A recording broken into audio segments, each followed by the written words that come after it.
Hey guys, welcome to Conversations in Ken's Cafe. Just dealing with some technical issues in the back, but that's all right. So today I wanted to talk about, what I had done in my grow, and I stopped growing a while back because I've still got lots of my medicine. But Lily wanted to show you guys some pictures first. So let me just bring them up here. We got one wicked snowstorm last night. Last day and a half. You can see the amount of snow that we got. This is one of our Christmas trees in our backyard. This is a table in our backyard. You can see how thick that snow is here. And that's just a table outside where I split wood. But like we got a foot of snow last night. There's our Christmas tree again, and just that's looking out towards our driveway. This was all grass, guys, and we got a foot and a half of snow. So just to let you guys know, that's what I'm dealing with right now is a lot of snow. And Rhythm, yeah, and Lily, and good night. Yep. Hey, Super, Julia, and David, Dr. Leby. Okay, guys, so those are the images of what I've got outside. So that's why I had to grow inside. I had no real choice about where I grow. It's really tough to grow outside, in that much snow. Hi, Shawnee. It's amazing that we have these wonderful crops in summer here. Super Nessa, Sago. But for my grow, let me give you a little bit of a backstory. I've had over 15 years ago, I got sick. I had an ulcer burst in my stomach. They had to take me in for surgery. It was like 15 hours.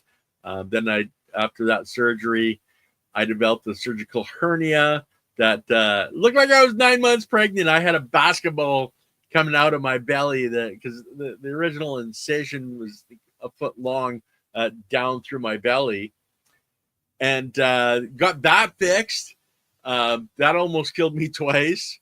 And then I blew out my back, compensating for not having any strength in my abdomen, because they literally cut my bottom lat muscles, and I was worried about the incision coming open again.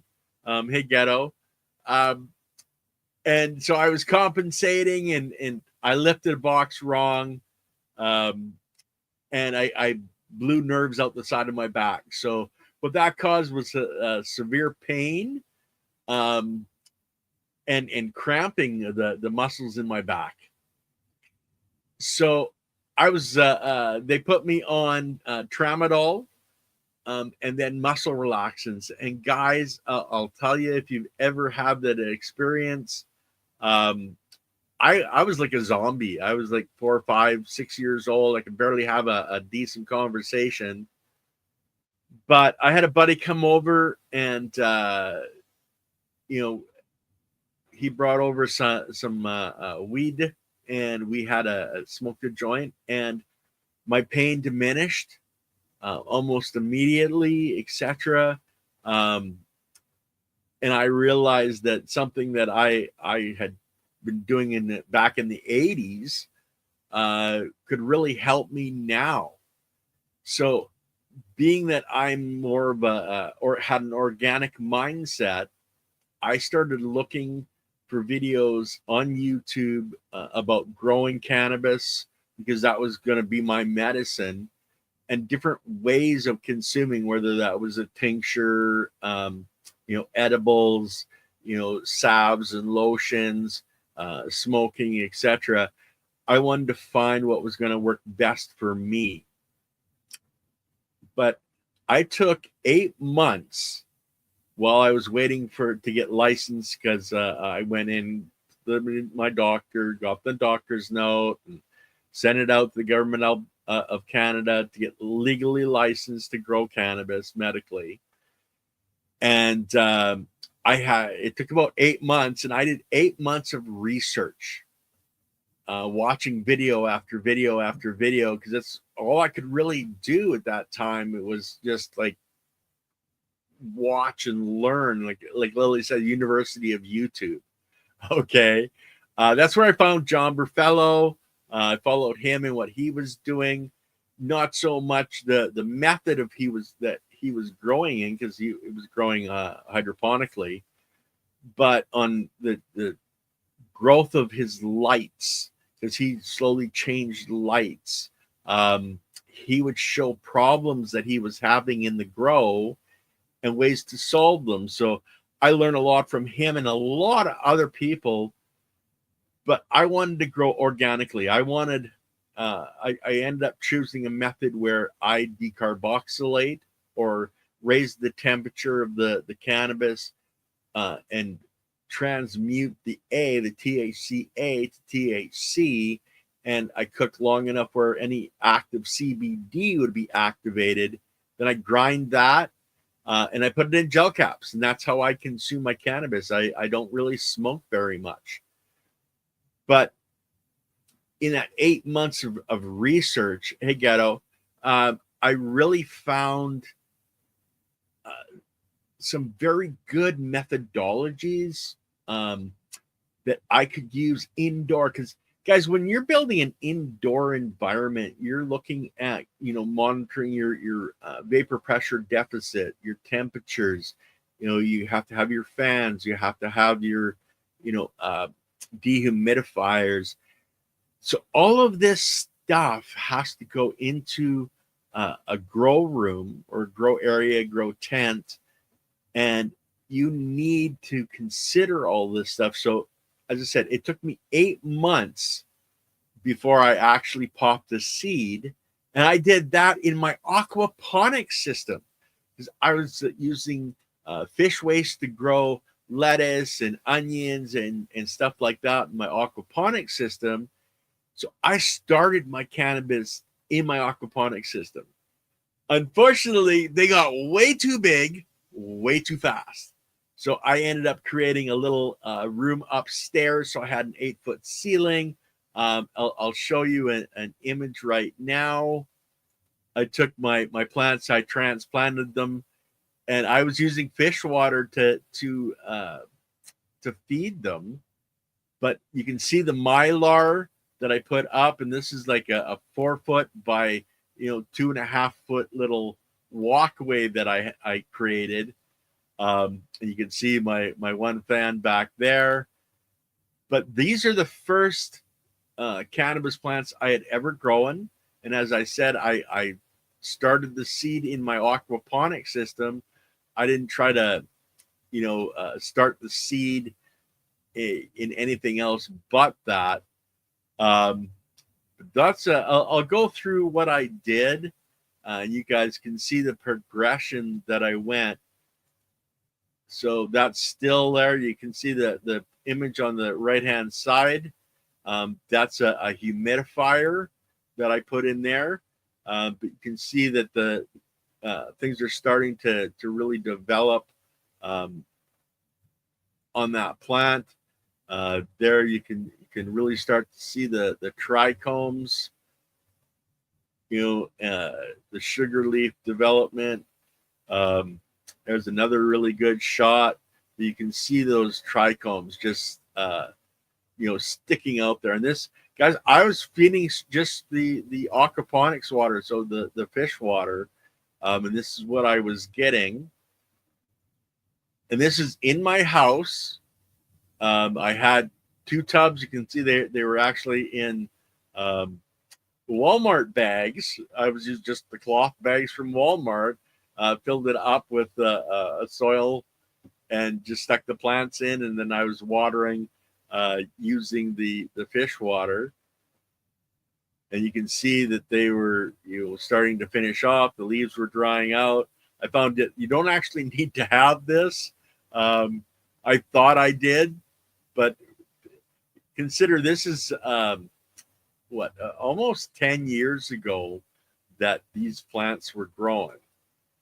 Now, this is actually, I created an air cloner, and you can see these white tubes. That's just PVC. The little red things, that's multi-directional sprayer. And these are directional 90-degree sprayers. I had a kind of back down in here. You can see the connection down to just a water pump. I just filled up the bottom with water. But this is how I was cloning. And this is great for tomatoes. This is great for all kinds of plants. You can use this air cloner. It basically sprays out 15 minutes on, 15 minutes off, so your roots are allowed to dry out, and they just grow massive.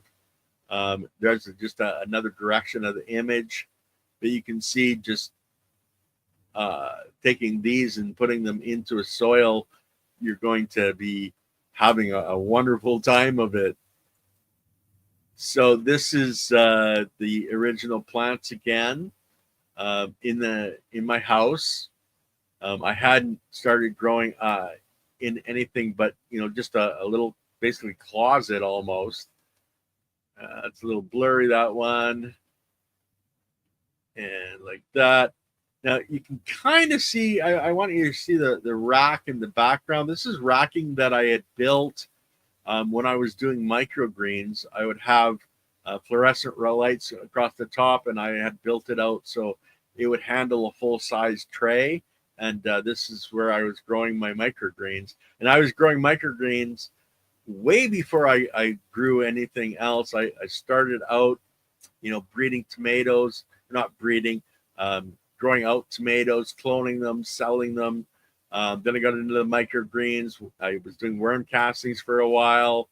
I was actually starting to do well with my microgreen business. I got my first restaurant. That's when I blew out my back, and that business unfortunately just didn't work out because I couldn't do anything. So there was just a cola off my first grow ever. You can see a normal pen beside it. So that's it was back then. I was like, wow, right? And this is before I got into growing with the soil. You can see there she was starting to lay over, but some decent sized colas in there. That's the two of them hanging. What you see here in the background, and you can kind of see the plastic here, and there's plastic that comes over the top. This was actually, I built this for a continuous flow grow bed with floating trays for my aquaponic system. So, I was growing aquaponically way before I even got into the cannabis at all.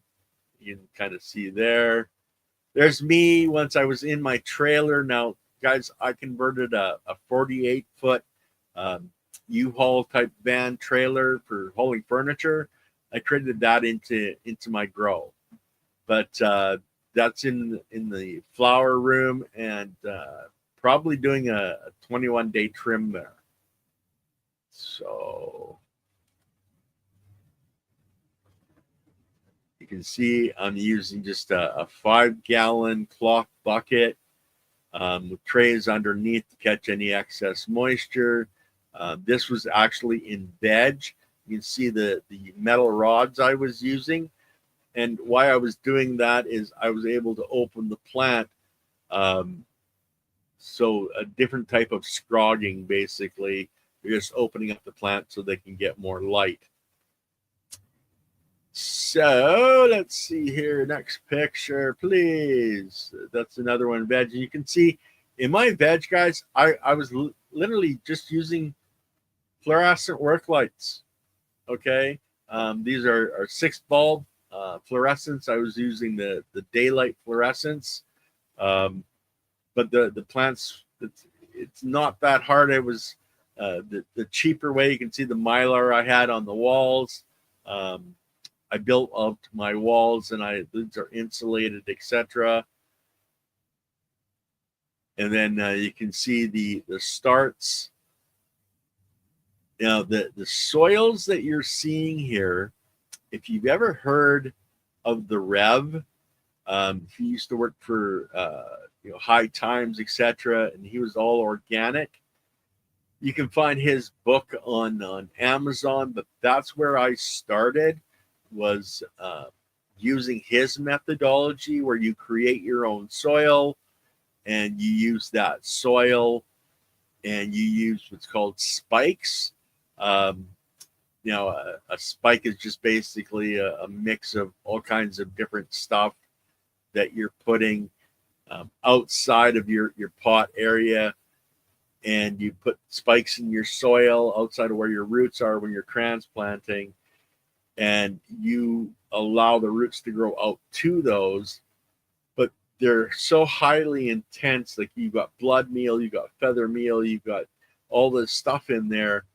By putting it outside of where the roots are and are going to be for 10 days or to a week or something, you're actually allowing the biology to wrap around those nutrients and start breaking them down before the roots ever get there. So you're basically composting it in place so that it doesn't burn your roots, but you're getting all this extra nutrition available for your plant. When your plant roots hit that area, it gets this big boost of all kinds of minerals, etc.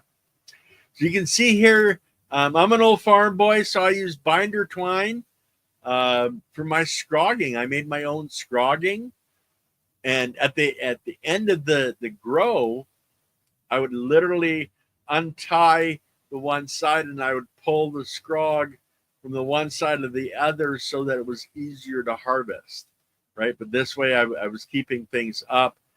You can see the knot on the top there. I don't know why I'm not being able to zoom in. There we go. You can see the knot here. I would just untie this and then pull this through, and then it would allow me free access to not damage the plants and then drop off too much trichomes when I was harvesting, and then I could just retie it up for the next grow. But you can see the pistils. These are in earlier flower, but just packed. And guys, I was using LED lights, so the light was coming through the canopy, so I wasn't getting a lot of popcorn on the bottom. It was all usable, highly concentrated trichomes on the top and the bottom. I would call it mids, but you can see all kinds of colas coming up through there. Basically, this was done on a table, so I had them raised up off the ground.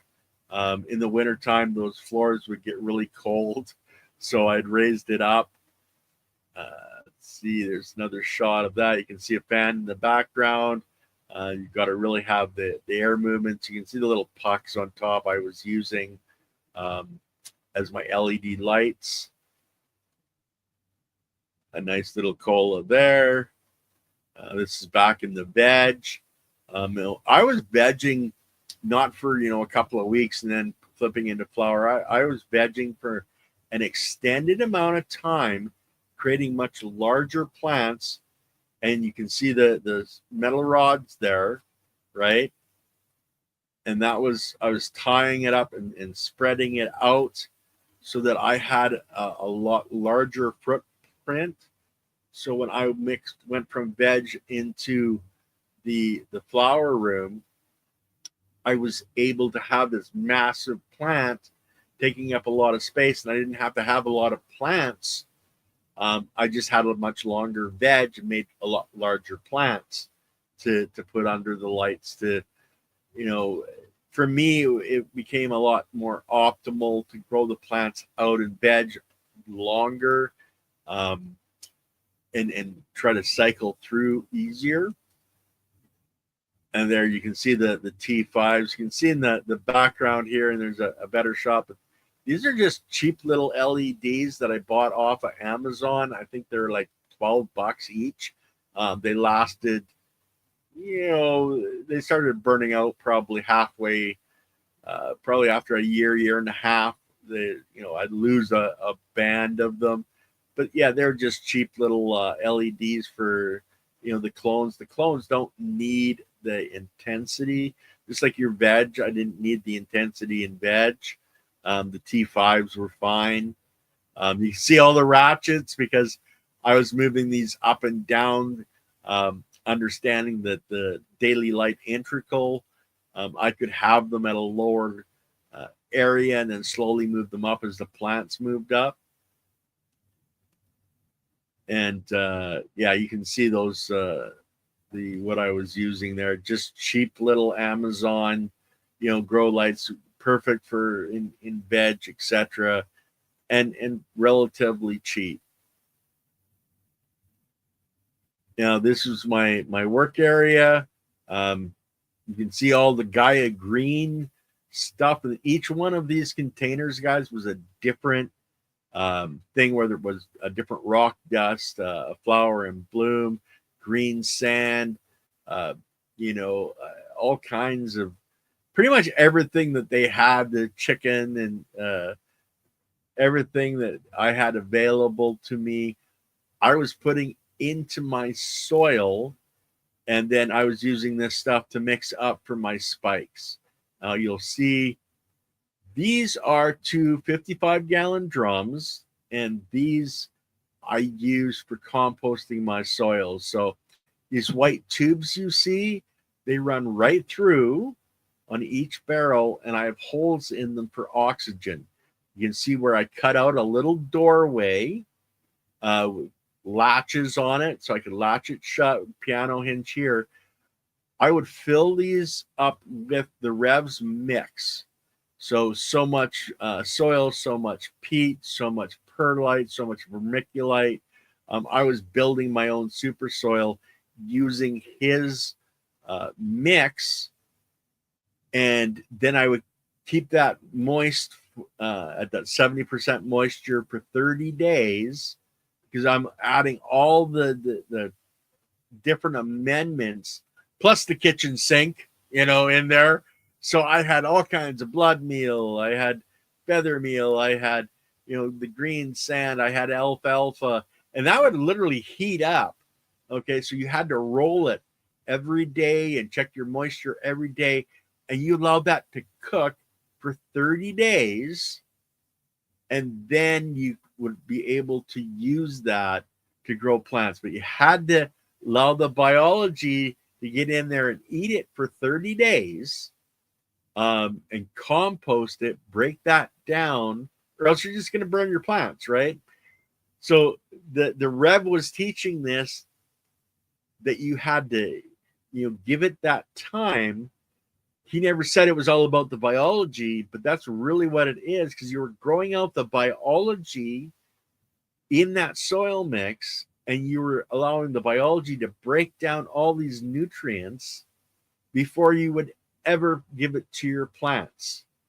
So having the biology compost it, break it all down, make it available for the biology to grow the plant. So I had those, and you can see I had pillow block bearings. I had steel on the outside, and this is a steel piece of steel rod that runs right through the middle, so I could rotate it. Yeah, I had quite the DIY kind of guy. Okay, and there's a shot into the veg room. And you can see, a fan there. I had a couple of fans up on the right-hand side here. So I always had constant air movement. Had a humidifier in here, dehumidifier in there, just to keep the environment. Had, heaters. You can see one of the little heaters here that I had. Bunch of different fans. This is an older mother plant that I had kept, and you can see all the metal stakes coming out, how I had her spread out. Yeah, she ended up being massive. I had to crawl underneath her to get back into the back area. This is 20 feet long here. 8 feet wide and 12 feet tall. So you can see that she was a pretty large plant. This blue thing that you can see over here, okay, this I would set into a tote full of water with a water pump, and there's holes up across the top bar here that would actually dribble water down, and this is a furnace mat, okay, and this would get wet, and I would put a fan in behind here, and I created a swamp cooler. So it would blow misty, cool air and moisture into my room, and that's what I was using as a humidifier in my grow. So you can do this. Is just a little something. If you got it, you're living in the south and you don't want to have an air conditioner, you can do something like this in your house and get that moist air and cool your house off. So I used oil bath heaters. This is an oil bath heater, electric, and a very constant temperature, and it holds the dry warmth. So they worked out really nicely.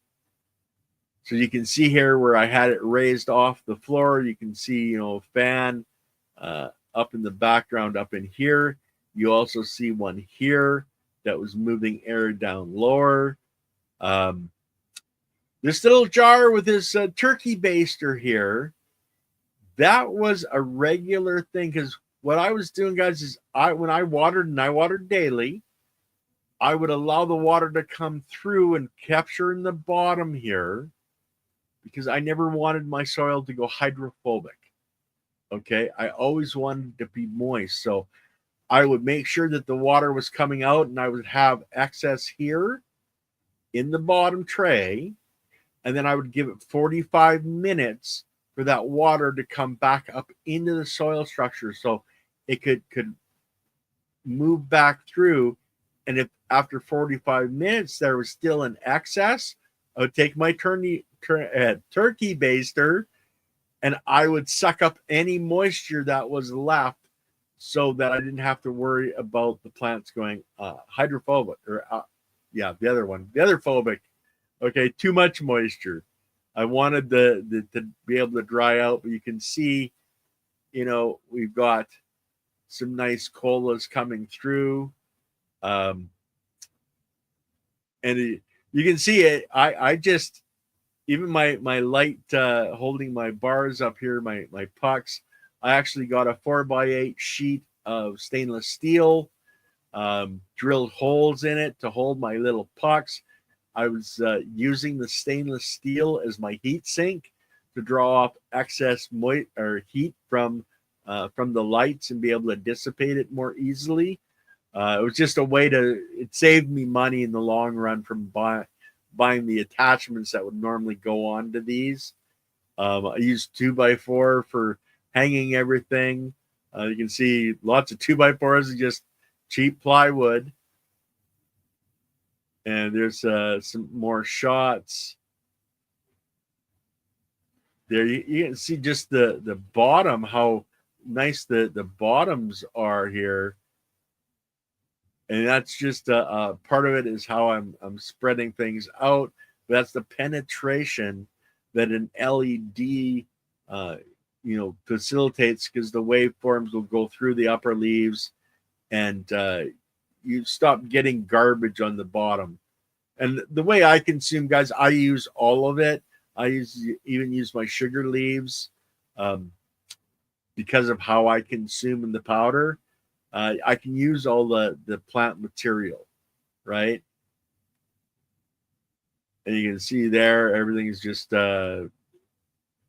coming up really nice. You can see it's a sea of green in there. It's really hard. And believe me, reaching in here when you're doing a 21-day trim, reaching into the middle was always nice and fun. My arms would be covered with trichomes and all sticky. It was always fun. But this one's going a little foxtaily, which for me and how I consume, it never really bothered me at all.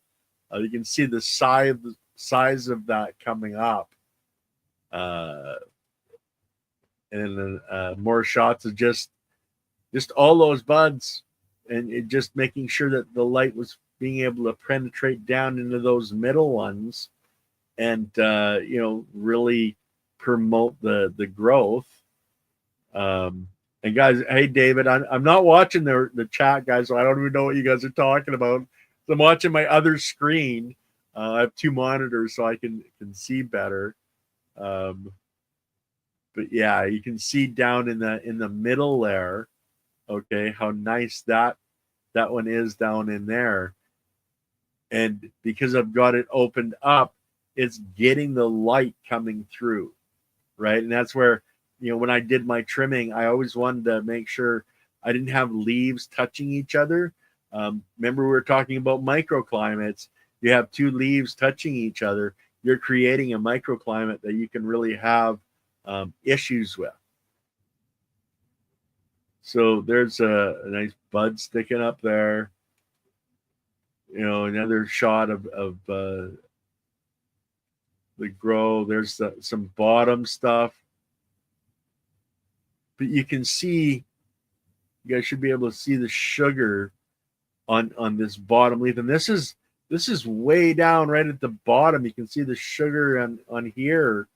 So you can have everything going right through top to bottom, where these are valuable for consumption. It's not just stuff that you're looking to throw away. You can see how they're just hanging, right? And this is the exact same plant I started with at the beginning. Was the sour diesel that I started in my aquaponics. I just kept cloning her. I would take the best, or what I thought was the best, and just clone that, and then just kept going. So 2.5 years I grew the same plant. My New York sour diesel. We're going back into more of a veg area, but you can see the health of the plants. This is a whole nother round. You can just tell by, she's back to shooting off pestles. Oh, we'll give you a little video here. I'm not sure if you guys are getting the sound. I am on my end, but I don't think I have it active on your guys' end. You can see the sugar, on these, and these are really at the very beginning of flower, already producing a lot of trichomes, etc., on the plant itself. Yeah, no sound. Good. I didn't actually want the sound, guys. This one, all you would hear would be fans in the background anyway. But you can see now. Let me pause that, because you're starting to see. I went from, if I can pause it here, the button. There it is. Let's go back to the shot I wanted. Okay. And I can't bring it up. Okay. Anyway, I was going to point out at the bottom here, you can start to see I cut 55-gallon drums in half, and I was growing in 55-gallon drums, and I set them up where I had a water reservoir in the bottom. You can kind of see the little white pipe here. You can kind of see a hose coming down here. That's actually an air hose. I had air stones in the bottom to keep the water bubbling, so there was oxygen. This white tube is where I would pour my water in for the reservoir. I can't remember. It's not an earth box. I can't remember what they're called, but basically that it's the same style of what as they were using. This is not Leighton Morrison's horizontal soil. I would do that now. I never heard at this point. I'd actually never heard of Leighton Morrison at this point. I hadn't found his videos. So, and guys, just to let you know, when I first saw his videos, It was like, yeah, okay, I don't know if that'll work. It took me a while to realize exactly what he was doing. Um, but yeah, it's a totally much better system, his horizontal soil system. There you can see, up beside a ruler. And you got to consider this is an uh, early growth. So all of this will actually come together and grow together and form one large cola, right? Now you can see I had some uh, older lights. These were the first lights I ever actually bought, and I still have them. Um, they actually worked for that first grow. You saw the first plants I grew. They grew under these particular lights, and there you can really get a shot of the pucks I use now. You got a little bit of red, but it's mainly the whites. Um, and you can see the stainless steel sheets. I just cut them up and used them. But you can see, like that's a 1 foot long cola right there.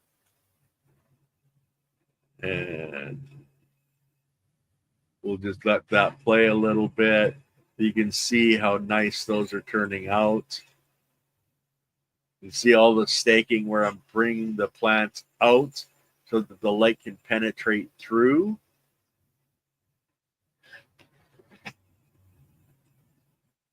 And focus, there we go. You can see all the pistils there. Uh, really nice. And this is after a trim so that, the light can penetrate better. You can see the trichomes forming there on those sugar leaves just beautifully. Okay, next. Hey guys, this is Ken. Now this is just a shot of the veg. You can see the lights there. You can start to see the tubs I'm using, and I use just normal. That's actually was my worm bin. This black one here, uh, just Walmart tub. You can see I use a lot of rollers to move things around, so I'm not trying to pick things up. And let's see. Hey, right there you can really see the tube on the bottom that I was using to fill. I put in fabric, not realizing that's a bad thing.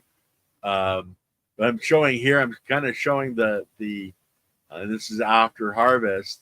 You can see where I've left some here. I didn't get those one, but you can see that's right at the bottom of the stalk in there. You can see it covered in trichomes there. I hope you guys can see it as well as I do. But there's holes in the middle of that stalk that were actually open.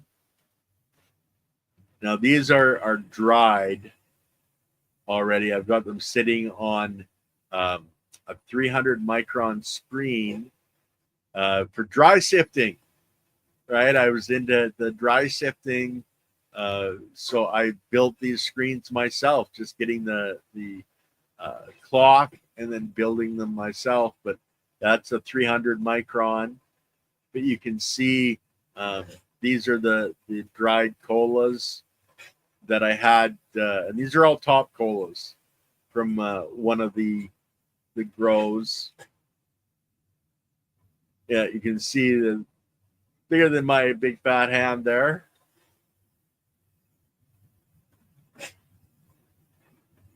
I'm trying to get a image with a yardstick.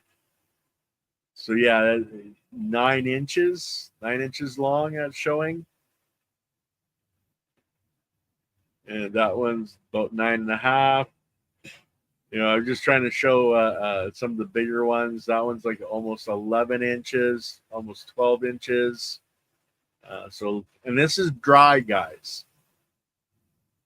So I think those were some of the nicer ones that I had. Here you can see this top cola was 25 grams, so just under an ounce dry weight, and that one was 26 grams. So those are the reason I was getting that size is the longer vegetative cycle. Okay. Allowing the plant to get that much larger, you're going to get that greater size, right? So there's just a shot. You can see in the background the tubs, the 45-gallon tubs that I created. And that's what I finished my grow off in, was those. Well, guys, that's the 21-day trim done. And this was I just finished a 21-day trim. Guys, that's like one plant. Okay, you can see these are 8 feet long, and this is 4 foot wide. You can think of how large that one plant actually is. She was absolutely huge. Oh, I went way too fast. Well, guys. There. Okay, so yeah, that's one plant, guys. You can see the little roller dollies. This is just furniture dollies that I picked up at a cheap store. When you start moving or having tubs for half a 45 or 55-gallon drum, everything had to be on these rollers for me to move things around. Believe me, you don't want to be trying to pick that much dirt up, especially when you're keeping it moist. You can see where that one's just laying over, and this is that yardstick again. You can't really see, but that's over a foot long, that particular cola. And then why is that? I don't know why that keeps doing that. It just keeps flashing through faster than I want it to. And this is the last stuff I grew. And that's a 9 leaf. Okay. That's what was coming out of my plants at the end. And that's going right back to the very beginning plant that I ever grew. And that's it for the images, guys. So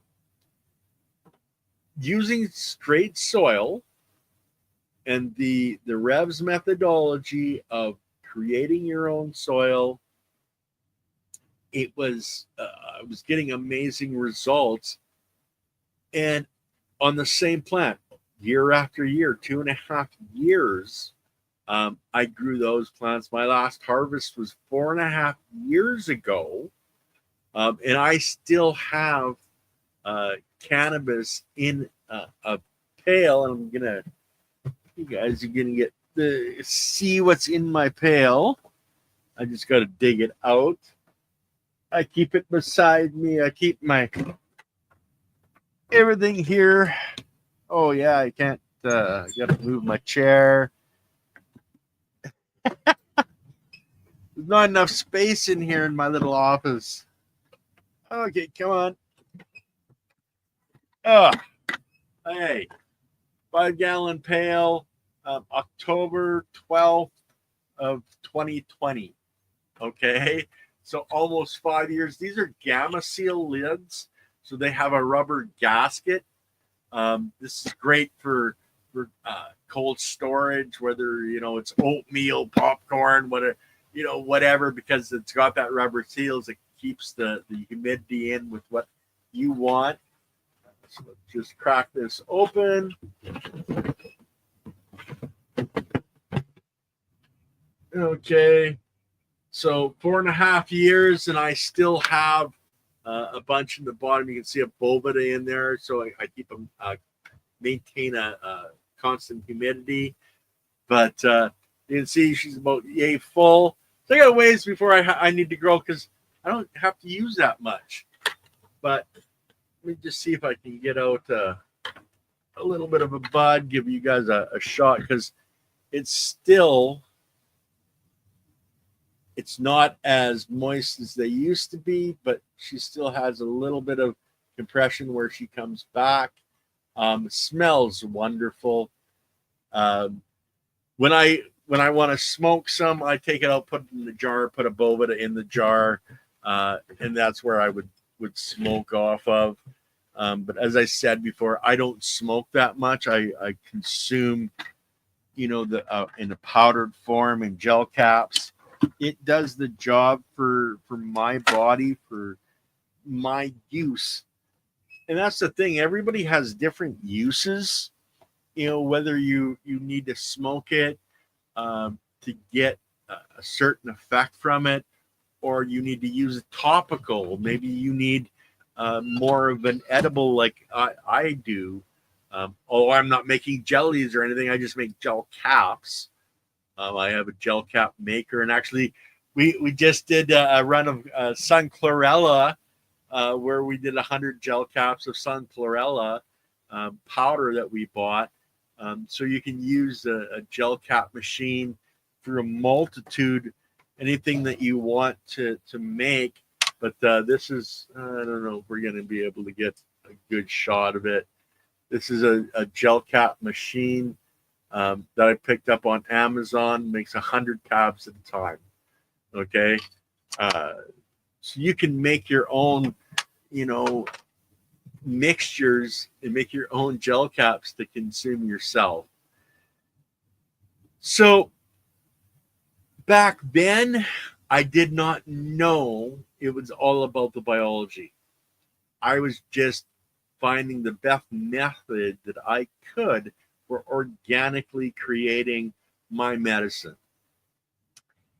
And that's where I had found the Rev and bought his book off of Amazon and went through it, looked at all of his different, spikes that he makes, whether it's, pre-veg or flour, because there's different mixtures, because your plant needs different components at different times. The biology needs to have those components available to build that trichome, to build that sugar on the leaf. That's all done by the biology, putting the components all together at a molecular level. But if the components aren't there, then you have less. It's like a tomato plant. If you don't have the necessary components, you're not going to have big tomatoes. You're going to have little tomatoes. You're going to have ones that, have problems. It's all adding the components and having the biology available to use those components to make that wondrous tomato that you're going to pop into your mouth when you're walking through the garden. One of my favorites, guys, is peas. I love sugar snap peas. Going out, pulling them off, open them up, and eat the peas inside. Or I think a lot of people call them beans because they're a little round. But whatever. It's just my love of gardening now is more into the flower end of things, and we're working on perennial flowers on our property, working on more of a pollinator garden and smell the roses. We're not really doing the vegetables and stuff like that. I think I might do a nice row of sunflowers this year, just because.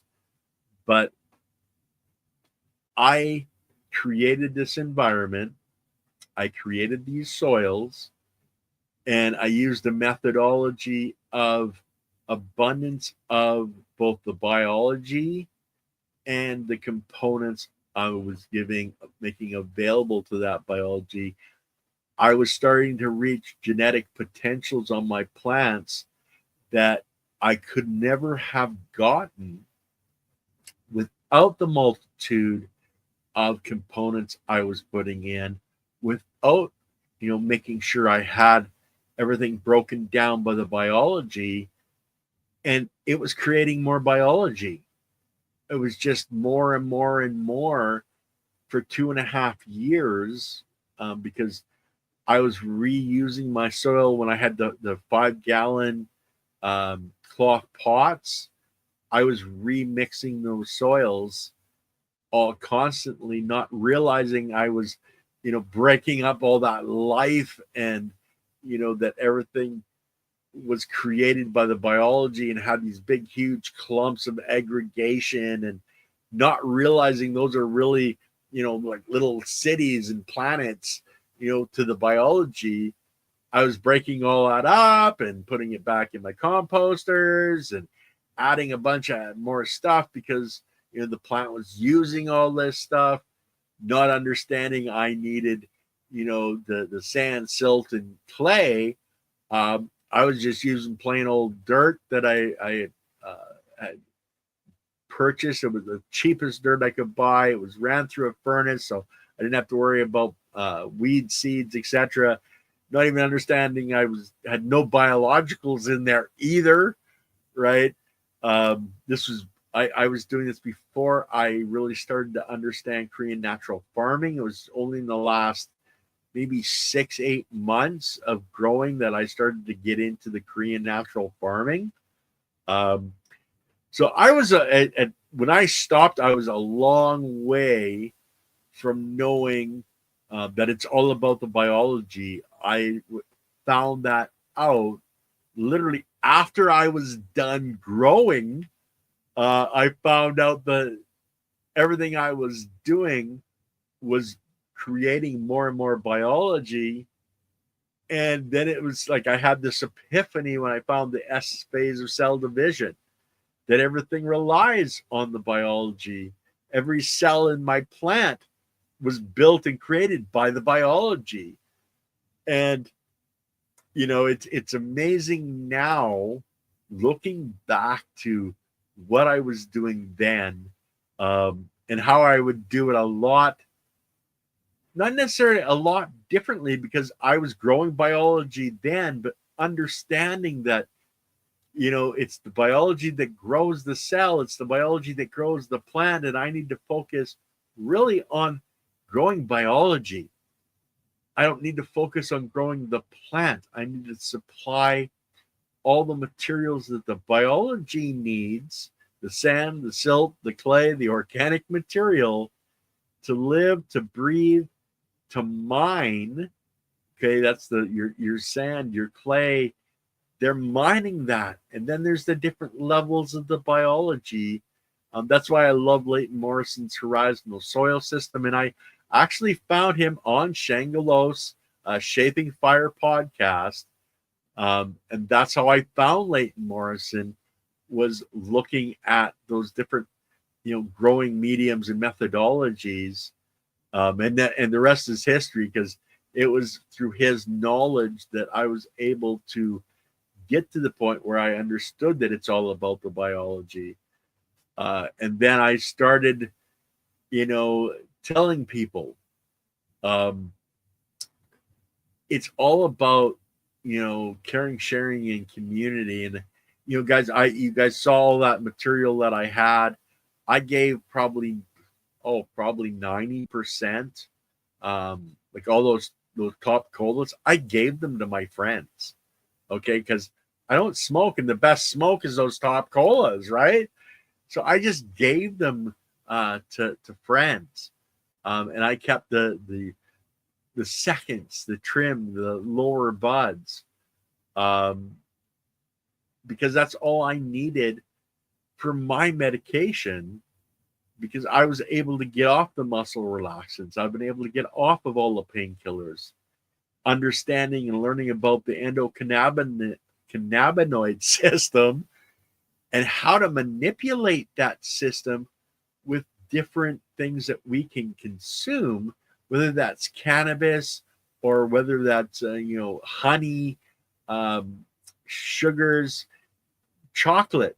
When you consume chocolate, your own body produces THC molecules to interact with your endocannabinoid system. That's part of the joy you get when you eat that chocolate, is your body making its own THC molecule to interact and signal in your endocannabinoid system.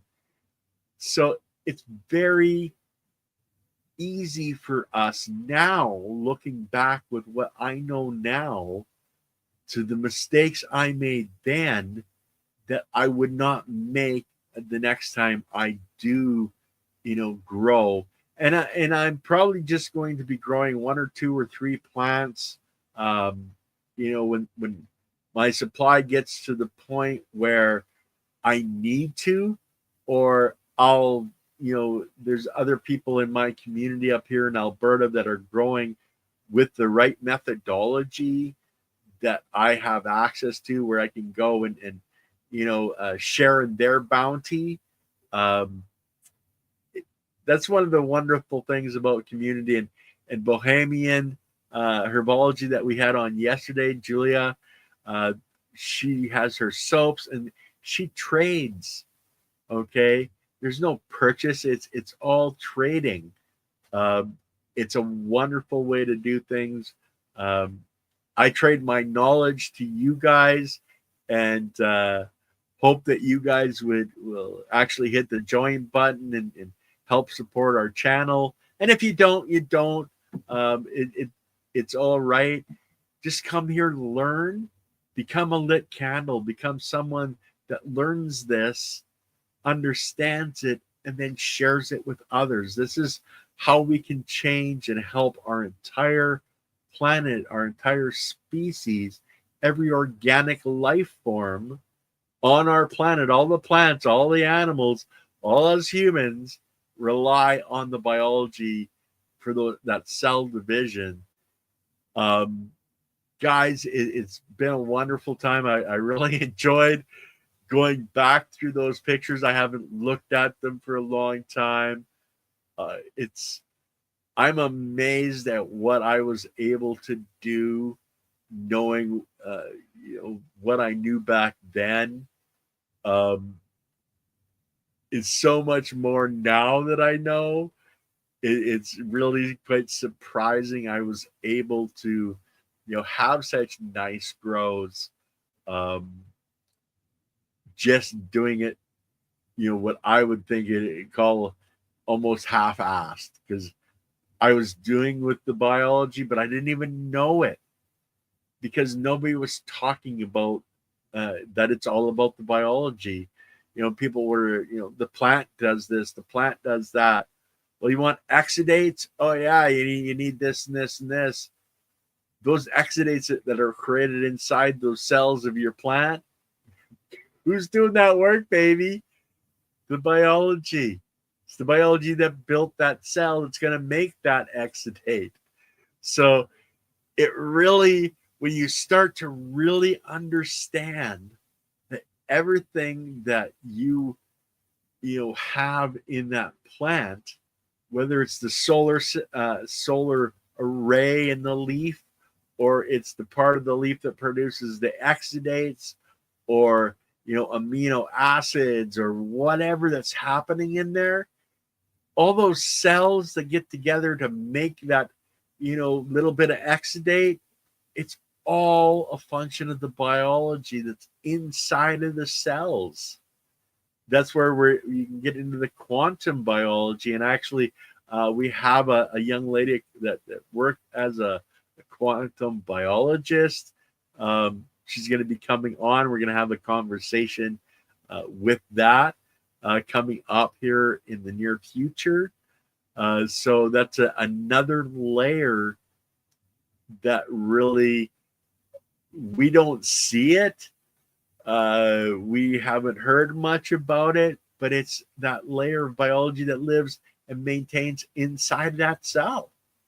It's that workforce that's, in there, you're making sure that energy from that photon of light is going to the right place to make that exudate. Because to do that, you have to put these cells together, or these molecules together, to make that exudate, and it needs energy that's coming from the sun, that energy. So the biology sends it over here, and okay, well, that stamping mill, makes that exudate, makes that amino acid. It all is a function inside of those cells, and those cells are all ran by biology. Anyway, guys, tomorrow, I believe it's Tyler, I should say, from Grassroots Fabric Pots. Then we got Claude Roberts from Anatis Bioprotection coming up as well. So lots of great stuff coming up, guys. I thank you guys all for being here.